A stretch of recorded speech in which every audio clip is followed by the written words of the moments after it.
Hey guys, welcome back. Today I come to you with my friend Eric from Iraq Veteran 8888 to give you guys a cautionary tale. So we play with dangerous things every single day. And many times we take for granted that we've shot so much that we're just not scared of the tools that we use. We understand that they're dangerous. We all obviously practice trigger discipline, muzzle discipline, but beyond that, these tools can still hurt us. We've seen the video, I'm sure you guys have seen the video, where a guy is shooting a 50 caliber rifle off a bench and the bullet hits something downrange, comes right back and knocks the hat off his head, I think it is. I mean, everything we do is really pretty dangerous. If one thing goes wrong, we can get hurt. Have you ever been hurt by something?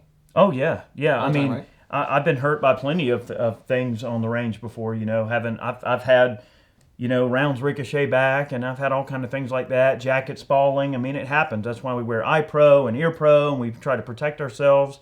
The world's an inherently dangerous place, but yeah, sometimes It stuff happens. No matter how careful you are, you can still get hurt. And it's important that you have some way to treat a fairly serious injury in the field so you can get to proper medical attention. Now, before you guys click off the video thinking it's just going to be another boring medical video, it's beyond that. I really hurt myself, and we were quite a ways out in the middle of nowhere, and we had to travel quite a ways to get to a hospital. And I hurt myself with a Barrett Light 50. The rifle that I hurt myself with is one from Copper. Copper got it in for an estate sale, and I wanted to shoot it, brought it down here so we could go play with 50s and do some fun videos. And this is Eric's 107, which is very similar to the M82A1. But we were done for the day. We were, tearing down. It was really hot. I wasn't paying attention. I was tired. I was just in a hurry to get things taken apart. And the Barrett darn near took the end of my finger off. And let me tell you guys how that happened. So what I was doing was breaking the Barrett down because I have a case to put it in, and the two halves go into the case. This fully assembled, this thing is like a football field in length.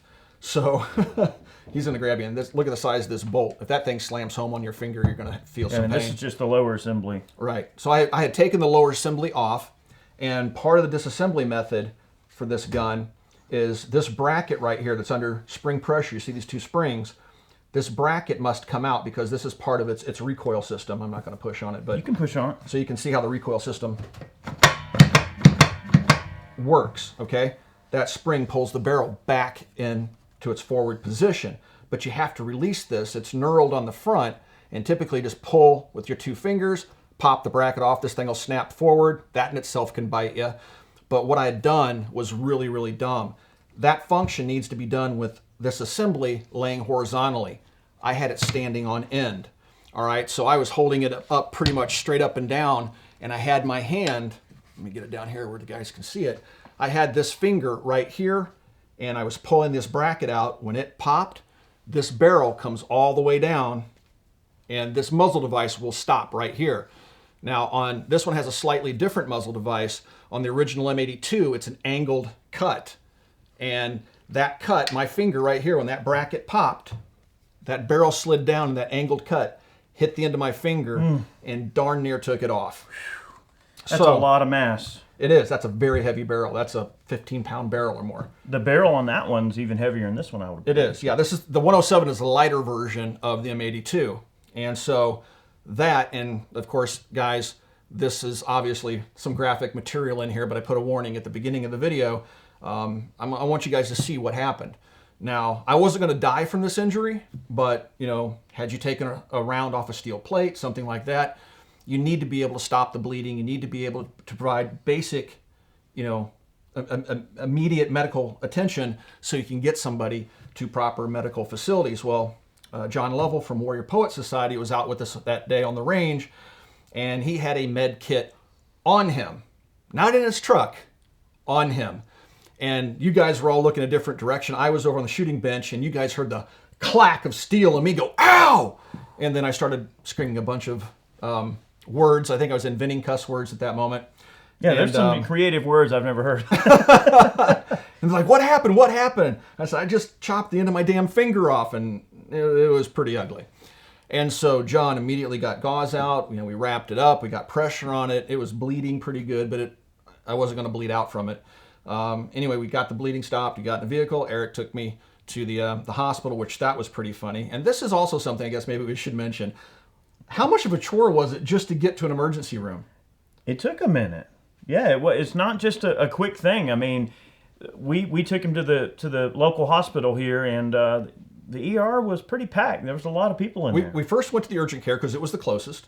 Right. Got in there, and they made me fill out a bunch of paperwork, and they charged my copay. And then one of the nurses comes in and says, "Can I see the wound?" And she looked at it. She goes, "Oh goodness, we can't treat that here. You're going to have to go to the hospital because you could lose the end of the finger if that's not treated properly."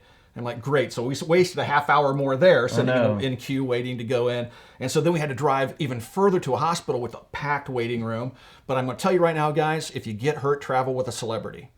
Because everywhere I went, they recognized him. Nobody recognized me, but they're checking me in at the hospital, and the guy's like, "I don't know, is that guy from YouTube?"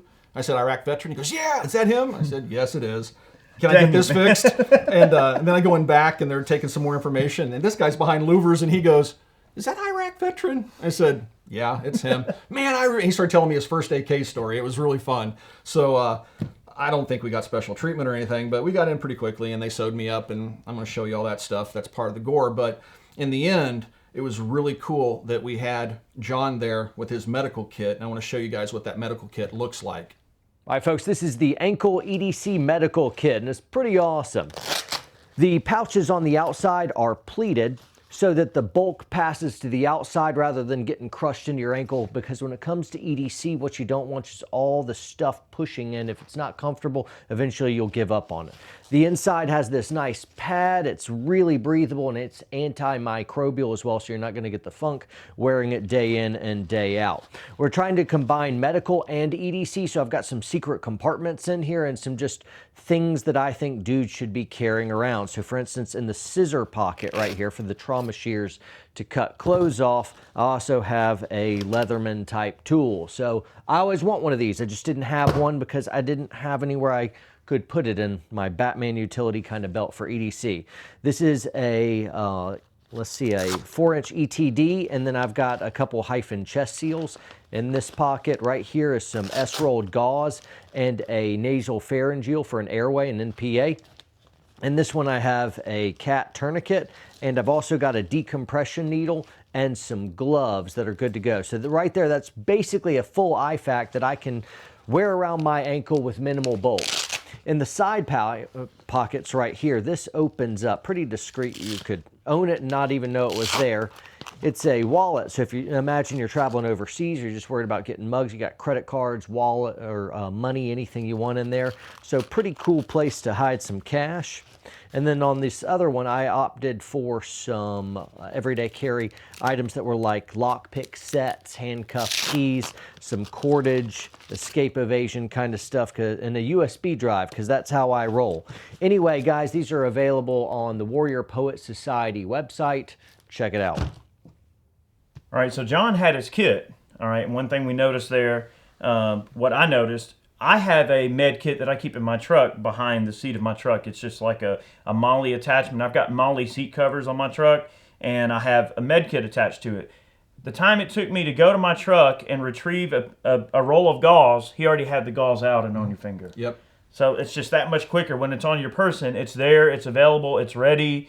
And it's good that I had a med kit and I had gauze and I was ready. I was going to tear the package open. I was turning around the corner of the truck, and he already had gauze wrapped around your finger. And we also had a med kit in our vehicle, which is even further away because Jason always travels with a full med kit. So we were well prepared.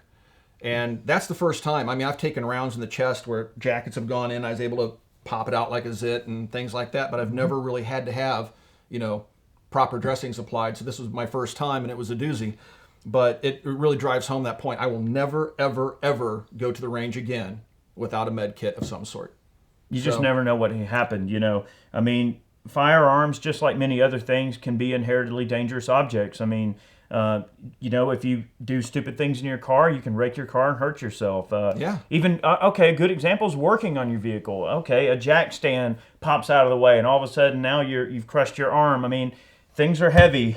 That mass moving is definitely going to hurt things when it gets down on your finger like Absolutely. that. It definitely goes beyond firearms, but just by the very nature, firearms are potentially dangerous. And oh man! I Because you're can't dealing tell with you how many explosives and times I fast-moving have cut projectiles. myself on an AK dust cover. Yeah. You know, charging an AK, have a little bit too much meat over there and catch the edge of the dust cover. I know everybody's, you know, cut their hands doing that. Yep. I can't tell you how many times I've busted knuckles and fingers, taking firearms apart. I mean, it The happens. notorious grand thumb. Oh, yeah. You know, I think we've all even been worse. there. What about the Youngman or the Hakim? Same thing. Those are 10 times worse than the Oh, Garand. buddy, I'm you telling screw you. up with one of those. There's people buying these things surplus. They don't understand how that mechanism works, and they're sticking their finger in there and snap. That thing will take some meat off. I think Eric's grabbing one. He'll show you how this mechanism works. Yeah. So, yeah, here we go. All right, so you've got these two Let's ears. get this out of the way here. Yeah. Go ahead and show them. So this is just one of many, many, many examples of how a gun can really ruin your day if you let it. So you push this dust cover forward to grab the bolt, pull it to the rear. If the gun is not on safe, it'll just slam forward like that. Bam. And that's a heavy spring and a fairly heavy bolt. So now go ahead and show them what happens when it's in the safe mode. So you flip a lever, and right there, it's perfectly safe. Now, if you're not familiar with this action, you pick up a Hakim at auction, or you find it sitting at a pawn shop, and you're playing with it, trying to understand it. Now, this isn't a Hakim, this is a Youngman, but they operate the exact same way because the Hakim is based on this rifle. But all you have to do is flip this lever, and you're just playing with it, and you just touch it to this rear bracket, and you've got a finger in there, you just lost it. So, Oh, yeah. that's just the nature of the tools that we deal with on a daily basis. And I took the Barrett for granted. I was not paying attention. I did something stupid I knew was wrong. I knew I was supposed to take it apart laying down, and I paid a heavy price for it. And we had the medical kit there. So, guys, that's what this video I wanted to share with you guys, because a lot of people on Instagram were asking what happened. I was posting pictures. This video is going to let you guys know what exactly happened.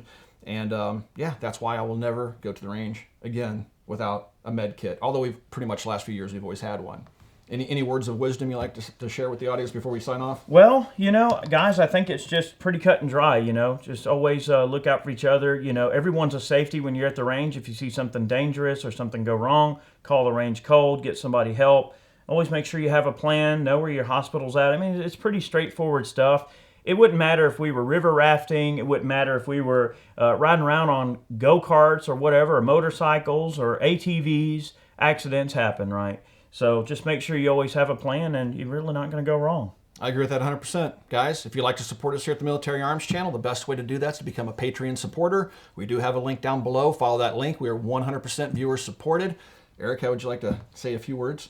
I thank you for having me on the channel, man, and I really appreciate all you guys who watch our channel, support us, and those of you who support Tim, thank you guys very much for your support. That means a lot to me too. You know, Tim's a great friend of mine, and it's really cool to see, you know, the stuff that he's able to accomplish and what he's able to do with your support. So that means a lot to. I know our Patreon supporters, you know, we thank you guys so very much too for your support, and I know Tim thanks y'all too. So thank y'all so much for watching, and thanks for having me on today's video. And thanks for having us out, man. You're always a good host. We love coming down here to Georgia, except the heat. The heat sucks. 91 degrees, no way. 100% humidity, maybe 120%, I think. Not even summer yet. It's not even summer yet. Guys, thanks for watching. Thanks for 11 years of support, and we'll talk to you soon.